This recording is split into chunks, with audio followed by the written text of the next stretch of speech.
Today's guest is the dynamic force behind womenspeakers.com, which is the largest online directory of its kind. That alone would be impressive, but Marnie Swedberg is a powerhouse, having written 14 books, being the host of a #1 ranked radio show, and somehow squeezing in time to be a public speaker at hundreds of events, conferences, Fortune 500s, and summits. On top of that, Marnie is also a mentor to millions through these endeavors and one-on-one coaching.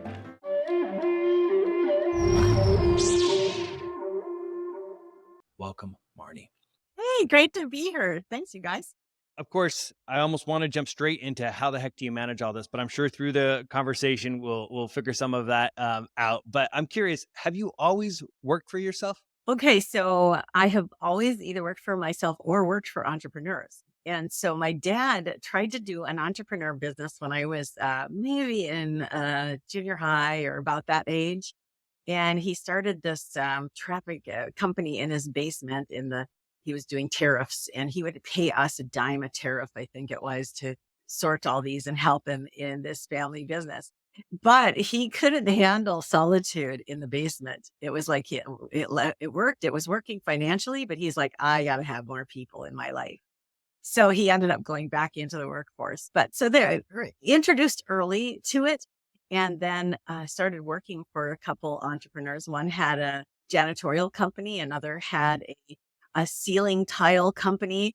And I was like their Girl Friday or whatever, and just watched that lifestyle and really loved that and just wanted to always do that. So started my own very young. I started my first business, I think, when I was 19, and then went home full time with kids for several years, homeschooled our kids, and then went back into solo and then multipreneur. Yeah. Amazing. I'm not going to go there now, but there's a part of me that wants to even dive into that homeschool side. We're doing that as well. And sometimes we joke and say it's an experiment. Let's hope we do well with it. So, but it sounds like then, and at this point, I assume homeschooling all wrapped up. Everybody turned out great and well. Are we in progress? Yeah, no, all the kids are in their 30s. And they're doing great. We got our daughter with our grandkids living here in the same city with us, which is just great. And our boys who are adults now, but they're Atlanta and Utah. Awesome. Have you started to pay any of your grandchildren like your dad did for you guys for, building up those entrepreneurial Not yet, because skills? they're 5 and 2, so no payments going out yet. Okay. Fair. My I have 6-year-old right hired- I now, have he hired- argues I'm- that he just, I have hired nephews in the past and nieces actually too. that's great. No, that I, trying to foster kind of similar with my kids. We have an 11, a 8, and a 6-year-old, and it's like, how do you at least give them a taste of that entrepreneurial side? Because school teaches you a specific type of like work ethic, if you want to call it that, or a type of way of working. I don't even. And whereas entrepreneurial, you can learn so much more. So that's pretty amazing that you were able to work closely with these individuals early on. I really actually wish that was like a way of schooling now, like during high school or something, have somebody take 6 months and literally apprentice under an entrepreneur or something somewhere, just to be opened up to that. My son is 5. For the last few months, he's been saying, "Hey, Dad, I want to go to like Chuck E. Cheese or places like that." I'm like, "Well, save up your money." The other day, he comes to me. He's like, "Can you go to the bank and buy me $100 bill?" I'm like, "Well, you don't buy money. But can we go to the bank?" I'm like, "Why do you want bank?" He pulls out a bag. He had $101 bill saved. So he wanted to exchange it for $100 bill so I can take him to Chuck E. Cheese. I'm like, wow. Okay. He I'm totally impressed now. knows what he's doing. No lie, he totally knows what he's doing. Oh my gosh, that's so fun. So when our kids were little, I had always, so my parents gave us allowances. And in my mind, an allowance is a welfare system where you don't do anything just by your existence. You get this money just for existing. And so I didn't really like that training model. So went with that. They had chores that they did as part of the family. And early on traded out so that they would make my bed and I would make their bed. And they would always say, "Why are you doing that?" And I said, "Because it's not all about us all the time. We're a team here. So we help each other out." So that was kind of where we started. And it actually started in the bathtub when they were teeny tiny. And before they would get out of the bathtub, I put my hand over their little hand, pick up a toy, put it in the little toy basket. And as soon as all the toy baskets was full, all the toys were picked up, that I would stand them up and say, all done. And pretty soon they would just, when they were ready, done with their bath, they just put all the toys away, stand up and do it. So starting early with your kids and teaching them that they're going to be responsible for money. They're in fact going to be responsible for everything. Starting early and going forward is just the way we did it. Yeah. That's great. I love the bed thing. Actually, we might have to adopt that, because there's also something sometimes when we do the things for ourselves, we're like, but when you do them for others, there is also that sense of, I don't know, contribution in this different way. And you want to foster that as much as possible. I mean, sounds like you do. I do, so it's like, I'm going to adopt that one and see how that one goes for a little while around our house.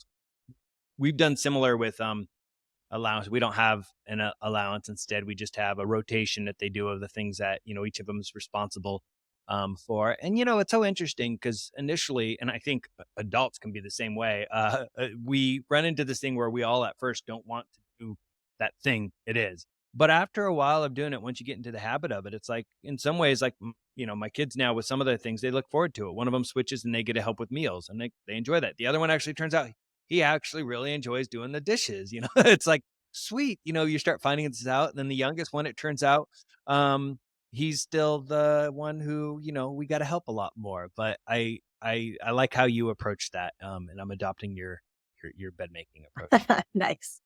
Nice.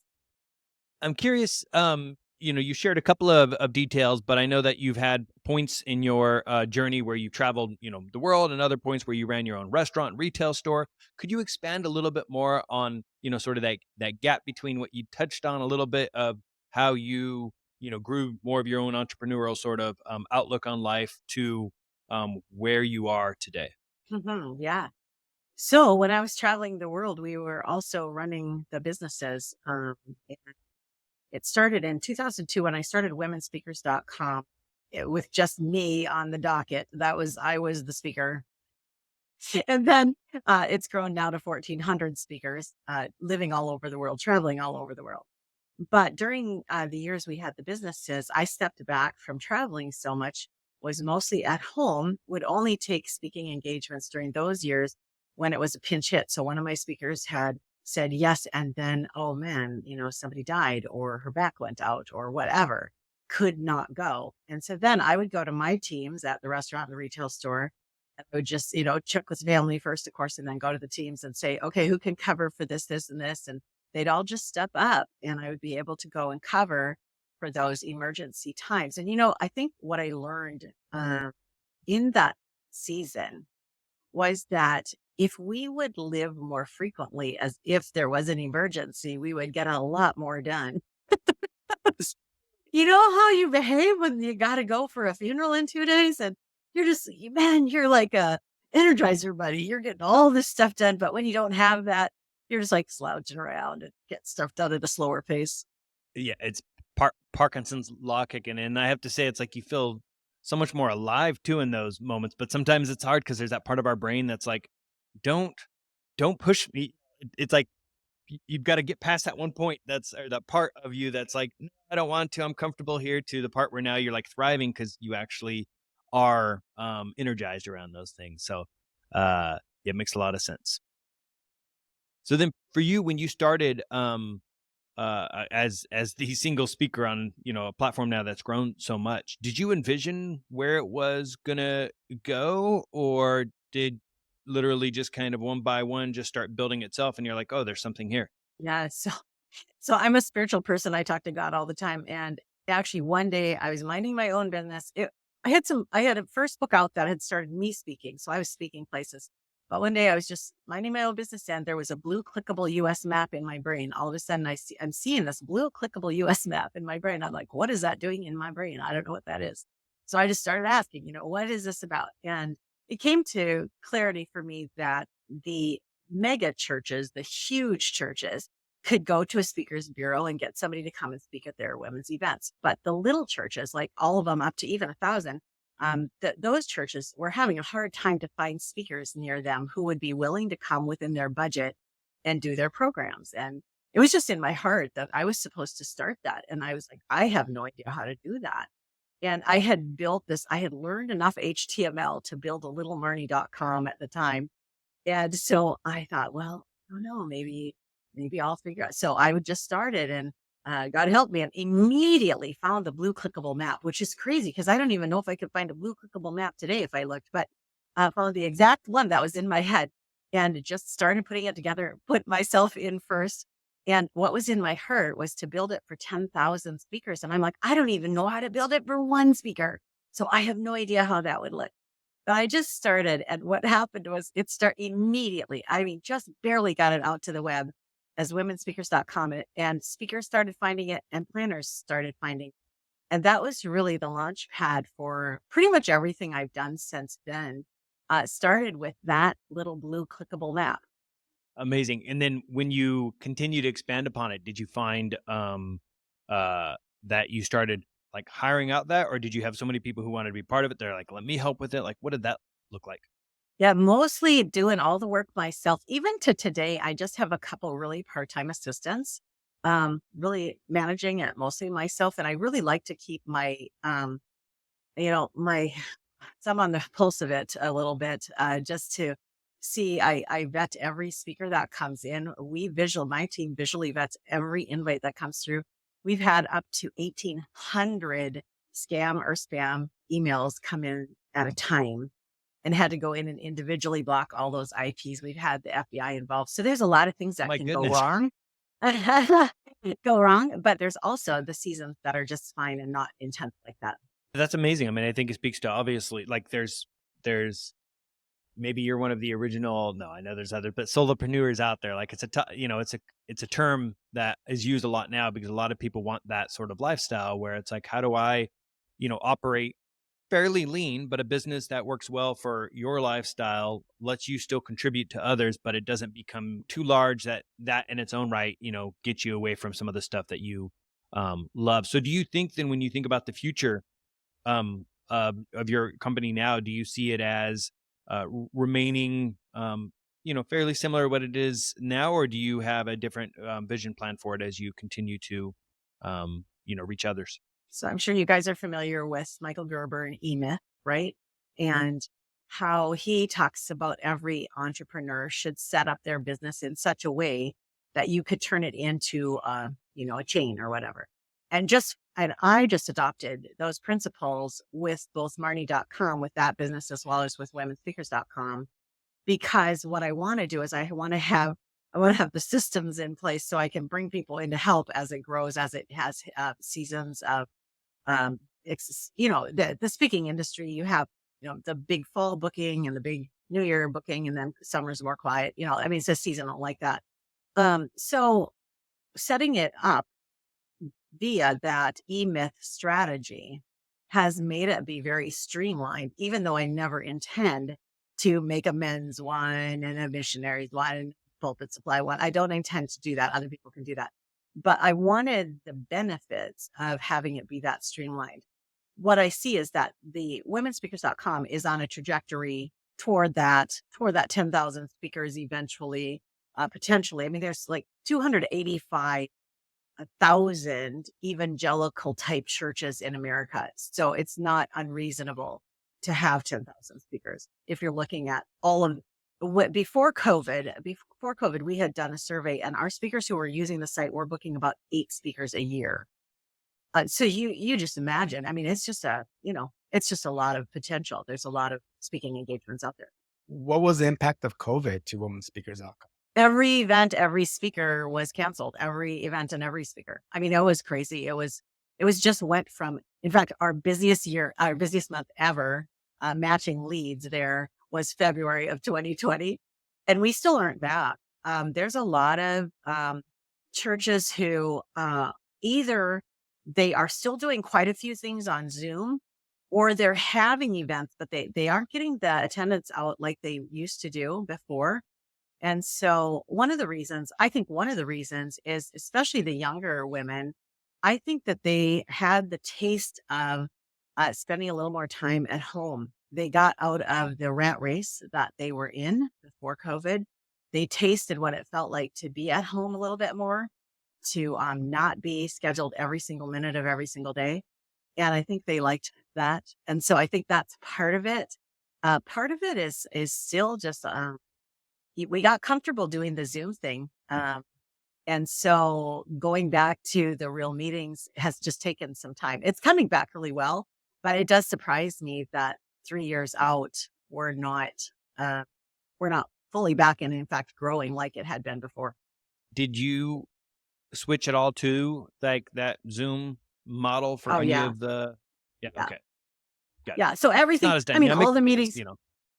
Oh yeah, and it's great. I mean, I really love being able to connect with people. I've been doing it all along in my ministry. I've been doing it all along. What I saw since I work with the church, sector in that womenspeakers.com. Let's just talk about that. What I saw is it took a lot of churches from being kind of Stone Age.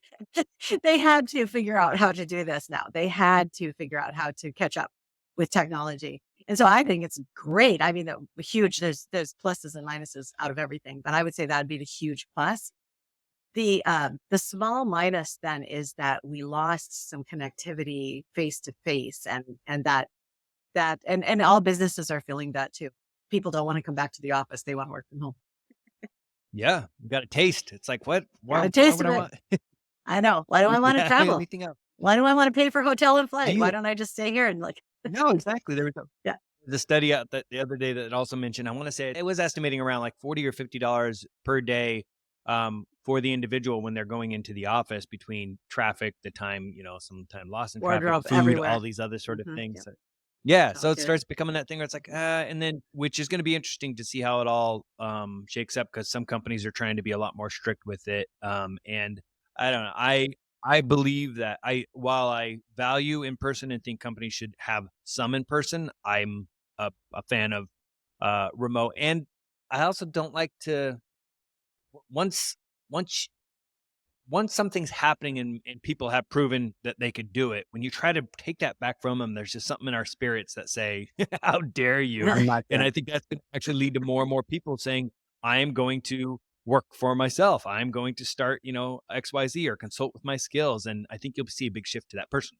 I have zero data to back this up, but I've always thought, I think people saving money from working at home, from not traveling, it contributed to inflation because they had a bunch of more extra money to spend and they were just spending it. I have zero data to back that up, just to something that's up in my head. How much do you do in terms of like virtual summits? So 2023, 9 virtual summits. I mean, that me hosting, not me speaking on, me hosting. Yeah. And then I speak on summits as well. So we have our big one at the beginning of the year that has over 70 speakers, 70. And then our smaller summits that go through the year have anywhere from 10 to 24 speakers each. Yeah. So it's been really fun. I never did that before COVID, just started last year.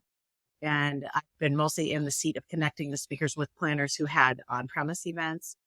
So this is a new thing for me, but just loving it, really, really loving it.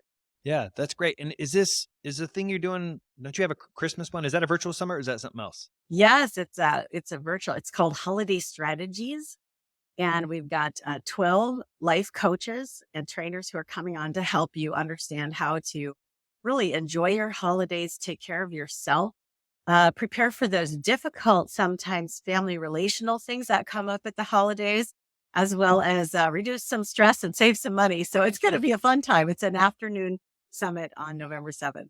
That's great. November 7th, you said? Yeah, November 7th. Got it. That's awesome. Um, I'm curious, what aspect of your business do you find the most rewarding? Because you've got your hands in all sorts of pieces, especially as you said, you are, in essence, managing aside from, some a little bit of help yourself. What piece do you find the most rewarding? I'm very collaborative. That's my heart, is to work with people. And so what happens is when a speaker signs up for womenspeakers.com, I have an intake one-on-one with her, where I kind of just go over her profile. We work on a little bio with her, explain the whole system. And I love getting to know all of these women and the amazing things that they A, have lived through, and B, are doing in the world. And so that's totally my favorite part, is the getting to meet and who I would say would be like the most amazing women on planet Earth right now. I mean, like just a few of our speakers, Tiffany Baker, she was just snorkeling with her husband and a shark bit off her arm. And her story is just like, wow. And she's written a book and she's out there speaking and she's got little kids. And it's just like, what? This is crazy. So I love just getting to know these speakers. One of my other speakers was sex trafficked at the age of 3 and onward. There's stories of redemption, feeling like there's no hope for me in the world. My life is over. All of them have stories like this, and they're just riveting. And they're so a 9/11 uh, widow, her husband died in 9/11, just all kinds of gals. Their stories are amazing, and how they have come back from the brink of despair and hopelessness and come now to a point where they stand on platforms and write books and write blogs and our own shows like this and encourage people around the world to live their best life. I just love that. That's my favorite part. It's amazing. I mean, it sounds like you get to be inspired, I so know, often. like I have the best job in the world. That's what I always say. Pretty amazing. Is there an aspect that you struggle with or you don't enjoy in your business? Two, I am not detail oriented. If my assistant is not available to check things out, I make mistakes every single time. So not intentionally, just sorry, that's just me. I'm kind of big picture, not detail. And then the second one is I cannot get myself to just do like the most basic mundane things. My assistant just came back from maternity leave and our conversations were so funny. She's like, I just looked at the chart for thus and such. And she says, it doesn't look like you've been keeping it up. And I said, I didn't do it one single day, not one day. You're going to have to go back, catch it all up, because I did not do it one single day. Yeah. So it's like, I know myself though, and this is one of the things I really teach is we are all so unique. I say it like this. When God strung together your 3 billion base pair of DNA that makes you, you, he did it in a particular way. You're placed on planet Earth right now for a purpose, and you are the only one that can be you. And the sooner you recognize, like, I am unique. I'm not going to try to be somebody else. I'm not going to try to do it like everybody else. I have to find my own way here. It is the most delightful journey if you will just embrace that. Great message. Great message. I think with what you'd said before when you were identifying, the detail oriented, that it's so interesting because, Art and I haven't come from a corporate world. It's like, well, at times you come across individuals like that and people might be like, well, you're not doing your job properly. Whereas interestingly enough, if you can get far enough along, you then have that assistant who might be able to help with those pieces or whatever it is, a team member. I mean, that's where you hire for, smart people will hire around their weaknesses so that they could focus on the things that they really enjoy and want to do. But I think it's such a struggle. And it makes me wonder sometimes out there how many people are actually capable of so much more, but they keep getting stuck in that piece of it because they haven't found that way that they can, I don't want to say outsource those pieces, but not have to do the things that they're just not as good. It's so important for us to recognize where we are on the way to where we're going. And sometimes we don't even know quite where we're going, but we have a direction.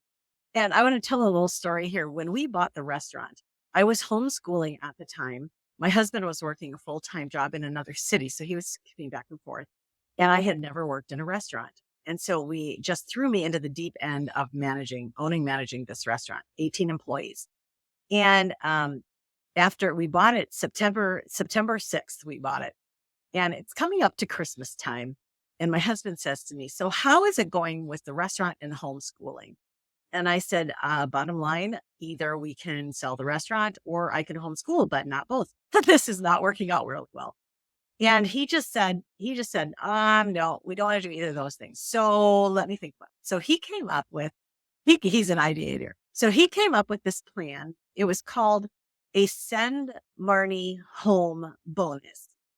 And they could earn up to 6% of their monthly salary or, paycheck. They could earn up to 6% by keeping me off the floor. So what was happening, because I was a new owner, because what was happening was they would call me. I just got in a car accident. I can't cover my shift. And I would just, boom, I'd be from the house over to this restaurant running their shift. And then they'd call in, they'd be sick or whatever. And I'd be covering their shifts. And I would ask a couple people, but, it wasn't going anywhere. So he just had a meeting and he said, we need to get Marnie off of the floor. She shouldn't be making food. She's the manager. She should be managing. You guys should be making the food and serving the customers. So if you guys will keep her off the floor, and he called it Send Marnie Home bonus because I was managing the restaurant from home. It was 1 mile from our house. It was just right there. And so I could get there in 3 minutes, literally. So he just put this bonus in. It changed the whole business. Not only was I able to stay off of the floor, but they became this amazing team. Like when somebody was sick, they wouldn't call me. They'd call each other. They'd be like, if you cover for me this time, I promise if I can cover for you next time, I will. They became this team and we became a team and a family. And it was really beautiful. I love that. What an amazing, that incentive, the domino ripple effect it had and everything that came out of it. It's just such an amazing thing. I'm sure it formed some new habits too. Yeah, just within that, like I'd be curious what some of those people took with them as they went to their next, roles as well. But it's interesting because I was just reading something where somebody was just making their own little fun predictions on the future, and one of those things they said is that I think it was more jobs will be incentive based versus hourly based, which that goes a little bit too far. I don't think some things will happen. The government probably, who likes to have certain people in hourly versus salary, buckets, probably won't go completely there. But the concept behind it, I get to this degree because, well, look, if you look at remote work today, well, what's people who've had to struggle with it is people who don't know how to articulate what somebody's responsible for. What is their number? What is their thing that they have to deliver against? And how do you measure that?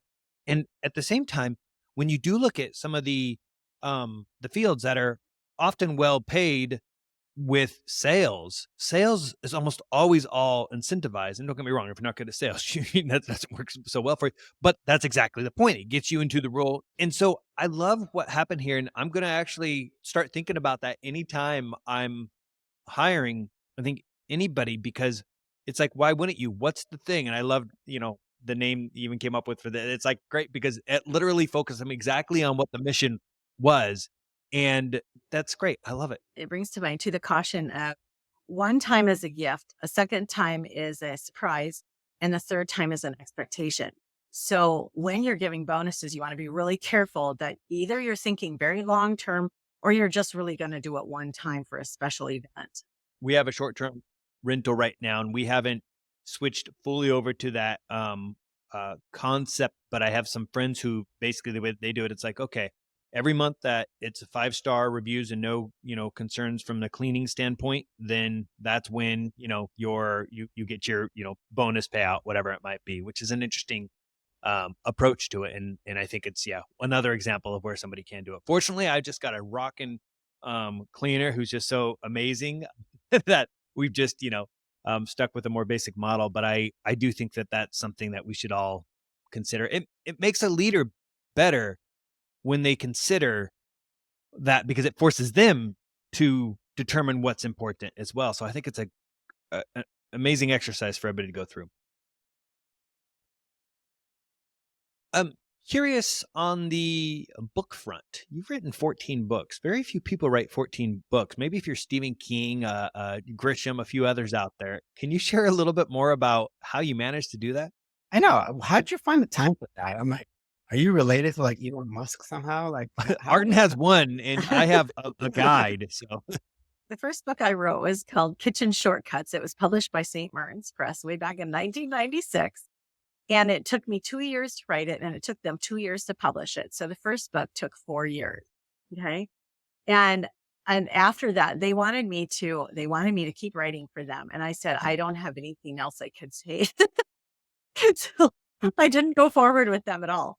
But after I started womenspeakers.com, people started asking me, all of a sudden, everybody would be asking me the same question.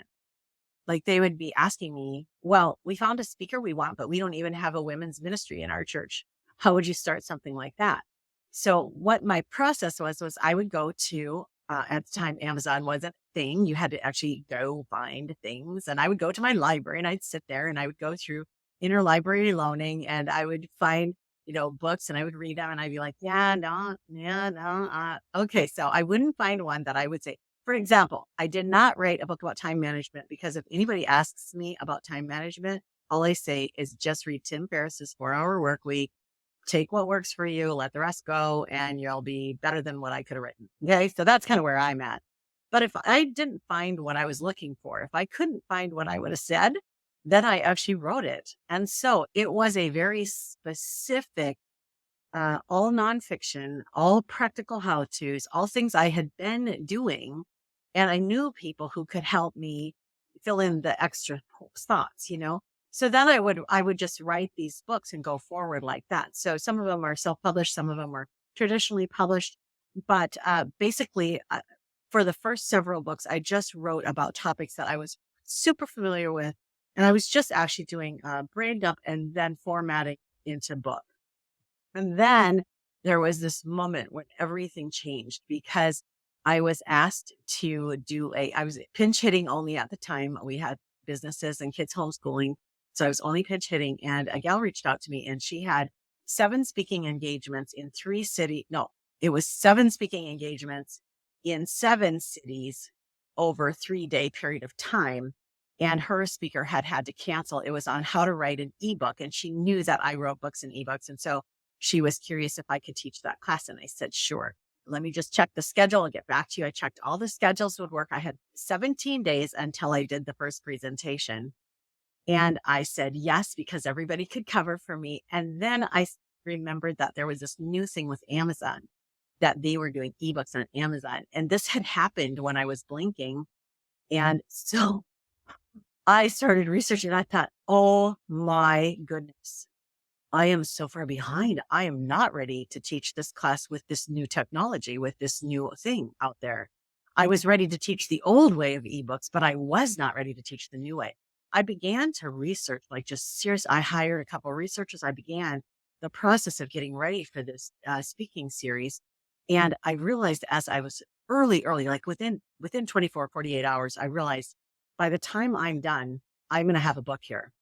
So what we did is I just hired a whole team of outsourcers and we worked around the clock. And 14 days later, we had a 214 page edited, formatted ebook that 2 weeks later went into paperback production. And at that time, it was harder than now. I mean, now you can get a bestseller with any which way, but at that time, you had to really earn it. And it became an Amazon bestseller in the writing category. And it's called eBooks, Idea to Amazon in 14 Days. I have to tell you that the paperback version of this book looks like it was done in a garage, because it kind of was. But the point was, if you have content that you know in your head and that you want to share with the world, literally in less than 14 days, you can take it from your brain onto Amazon in a marketable format, and you can start getting sales from it. Now, I don't recommend it.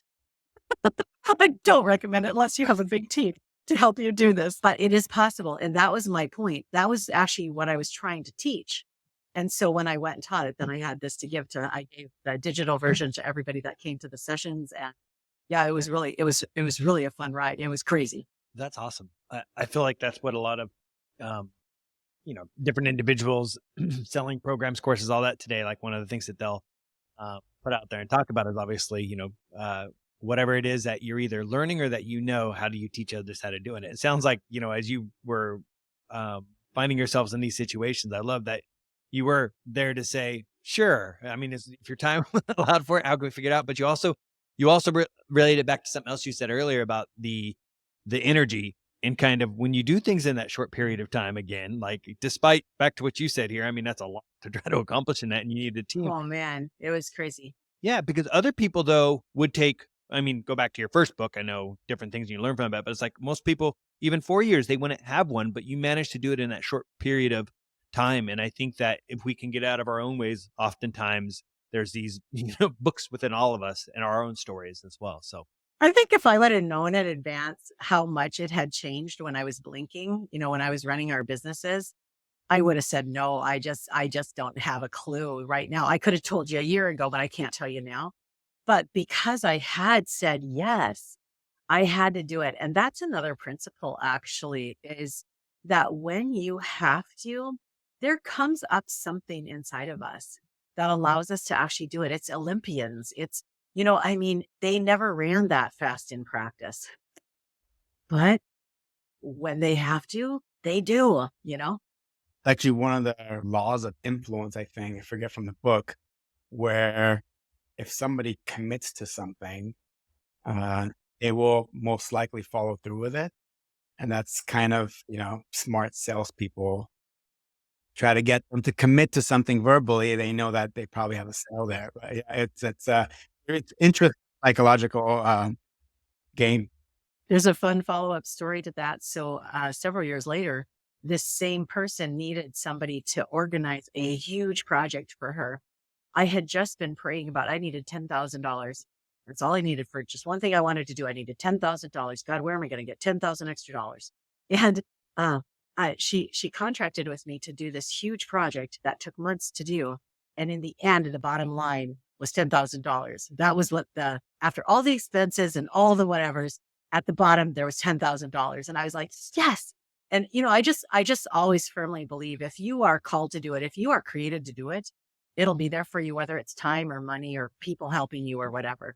Yeah, I agree as well. In fact, that's one of the things. There's a few different individuals that I'm uh, either friends or some case clients that talking to right now, and like there's these things where I could see that they're what they really want or what they feel called to do, but the struggle that they're having oftentimes though is um again getting out of their own way, and they're still like somebody I know now who wants to start up their own business but they feel they have to have that job in order to raise the money for the business. I'm like, you don't need a job to raise money for business. You need a solid business plan. You need the right connections. You need at least enough know how to do it. And then that's how you could get yourself out there. But I think sometimes too many people, uh, uh, they, they, I don't know, they don't lean enough into whether you want to say the whispers or whatever it is, the things that, they feel more driven to do just because, again, I keep going back to our brains, but our brains could be such powerful forces to pull us one way or another. And sometimes we need to let the heart, I guess you could say, guide us a little bit more. Artin and I, when we first, and I admit in this scenario, I guess we probably fell into it a little bit. When we first got into movie industry, it was actually, we wanted to make movies and get into that. And I had I think wrote 9 screenplays, something like that. We'd co-wrote some together as well. And it's like, but the challenge we ended up facing oftentimes is when we got to it, it's like you'd move on to the next one because it's like, okay, you felt it was easier to write one than it was to get it out there and potentially face the failure or the other things that might come with it. And it sounds like when I hear some of your, stories though, it doesn't sound like you let that stand in your way too much. Is it something that comes up for you, or do you find that typically you just acknowledge that, no, this is something that you are called to do? Like, how do you approach that?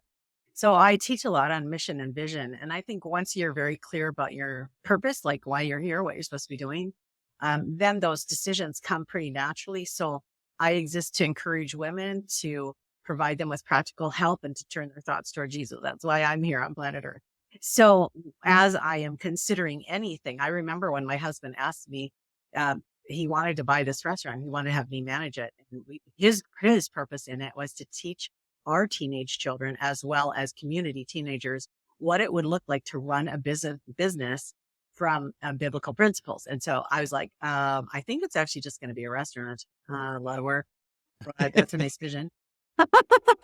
Especially since you aren't going to manage it. It actually did Yeah. turn out to be Yeah, right. exactly what his vision was. It was exactly what his vision was. We trained all kinds of teens, and they would come back to us later. And I remember one of our very first employees came back to me in his 20s, and he said, "I get it now." And I said, "What do you get?" He said, "You know how we would be making tacos next to each other at the taco station, and I'd say to you, so why don't you want to make tacos? Like, why is it that you don't, the San Marnie home bonus, why don't you want to make tacos?" It's like, it's not that I don't want to make tacos, Matt.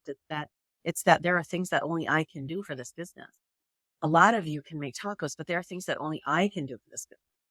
So before we bought it, I was really like, okay, God, I'm not sure if this fits with my model here, with my vision and my mission of what I'm here to do, encourage women, provide them with help turn their thoughts toward Jesus. And he said, well, in my heart, I just understood. He said, is it encouraging for a woman to be able to pick up food on her way home from a busy day at work? And I'm like, absolutely. And would that be a practical help to her? Absolutely. And he said, and could you play maybe some inspiring music and sit down with women or give them an encouraging word when they're in the shop? And I'm like, yeah, absolutely. So it did. But I didn't go right there. I had to really sit and ask about that one. There's other ones that were like that. Is this really a direct fit? And sometimes I step out of a direct fit if I'm called to, but honestly, it makes the decisions so easy if you know what your mission and vision is. Like having that North Star and everything that's mapping to it all the time. It is. And then we have all these different vehicles. The vehicle changes, but the mission vision doesn't change.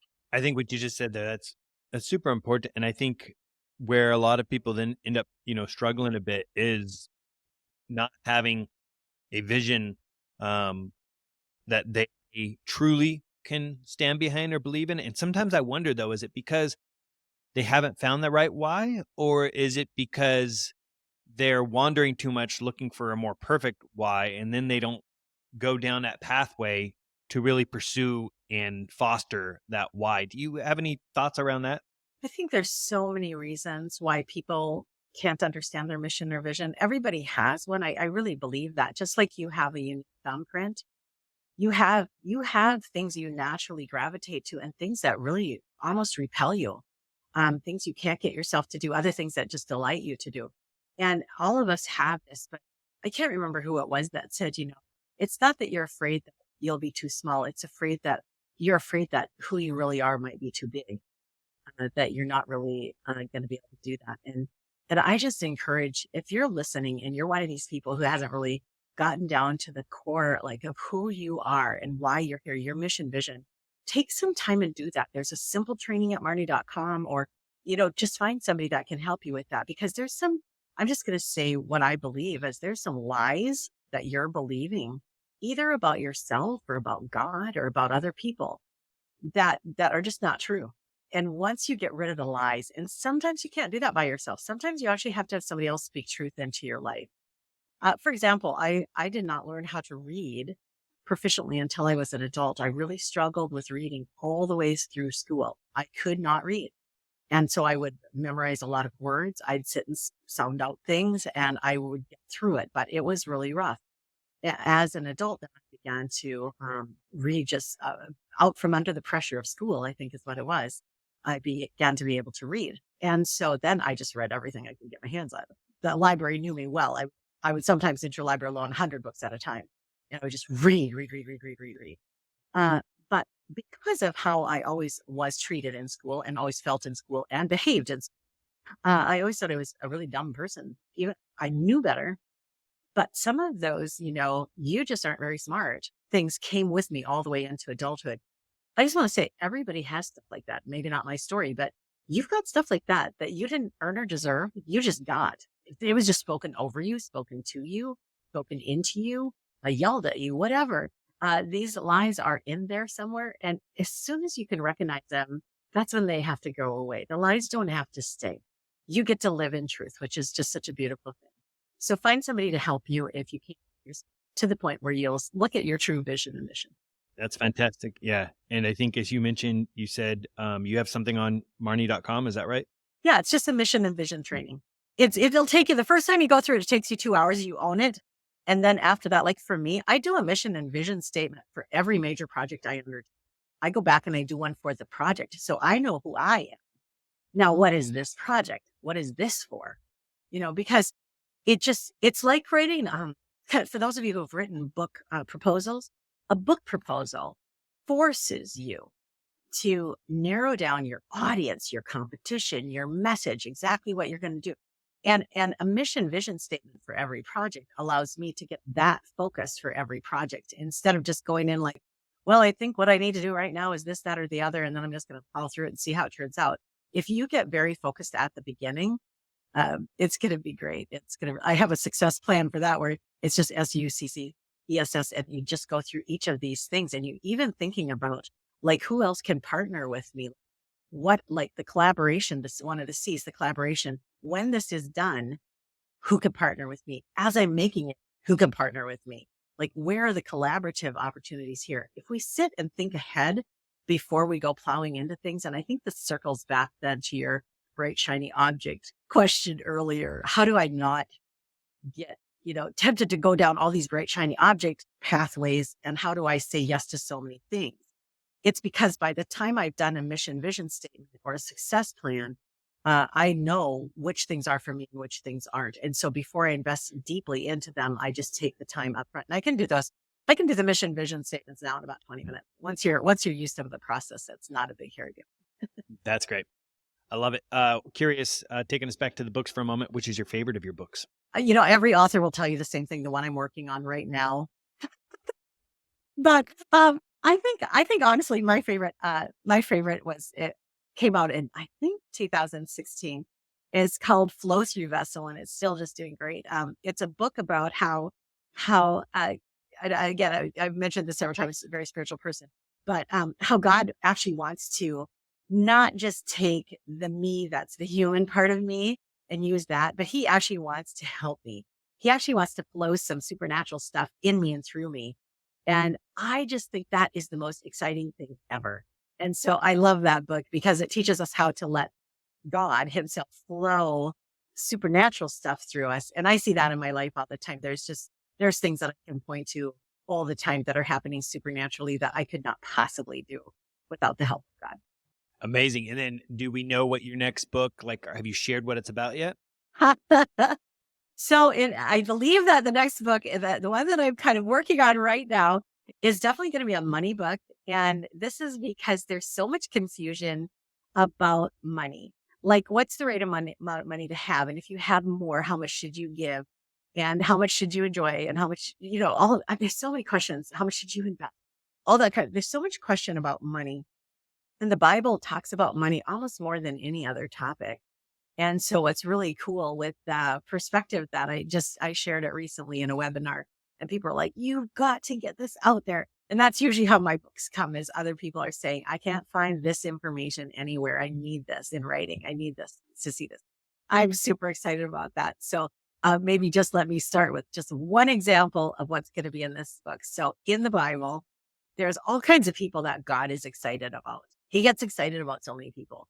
And one of the people in the New Testament is named John the Baptist, and he's going ahead of Jesus, and he's getting everybody ready for Jesus to come. And Jesus one day says, out of his mouth, he says, there is no greater man that has ever been born than John the Baptist. So Jesus just loved John the Baptist, right? And then in the Old Testament, there was a guy named Solomon. And God asked Solomon one day, he said, Solomon, you can ask me for anything. What would you really like? And Solomon said, I really like wisdom. And God was so pleased with that. He's like, wow, you didn't ask for money. You didn't ask for power. You didn't ask for all these other things everybody asks me for all the time. You asked for wisdom. Great guy. And so how did God bless those people? Well, Solomon in the Old Testament, he was the richest man that had ever lived. He got all the money and everything. He asked for wisdom. He got everything else. In the New Testament, the guy Jesus really loved, what did he get? He was wearing camel skin, eating locusts. He was actually eating bugs to survive. These are the people that God really loved. So it's back to the unique piece. If we're trying to do money like everybody else, it isn't going to work out for us. We're going to be stressed out about it all the time or feeling guilty or whatever. But if we would just work with God, ask, how did you make me? What do you have me here to do? How do you want me to spend my money? You're going to find that there is a pathway for you that fits your personality, your character, your lifestyle, what you're here to do perfectly. So that's the one I'm excited about writing right now. Yeah, that's great. Your writing style, just when you mentioned some of the collaborative process, reminds me recently, I've been reading some books from, I think it's Dan Sullivan. So he runs this big coaching leadership thing, and he paired with Ben Hardy because he's like, Ben Hardy is a great writer. I have all these books I want to write. Let's collaborate. And they're doing these collaborations. So far, I think they've done 3 or 4, and I think they talk about having 20 in them. And it's amazing when you find the right person to then help, collaborate and translate that vision. Yeah. Acknowledging time here. I think, we'll wrap up there. We have plenty of other things that we'd love to ask, and maybe, future, have you back on. But if you could, just let us know where. It sounds like you have 2 very easy websites. Somehow you managed to buy websites that I'm don't old. require That's a how weird I'm, Mike. spelling. I'm old. Yeah. whatever it is, embrace it. So would you just share That's how right. our listeners can find you? Yeah, Marnie.com is just MARNIE.com. That's my hub for everything. You can find womenspeakers.com from there as well. Or if you are a Christian women speaker, you're welcome to come over there, womenspeakers.com. Awesome. Thank you very much.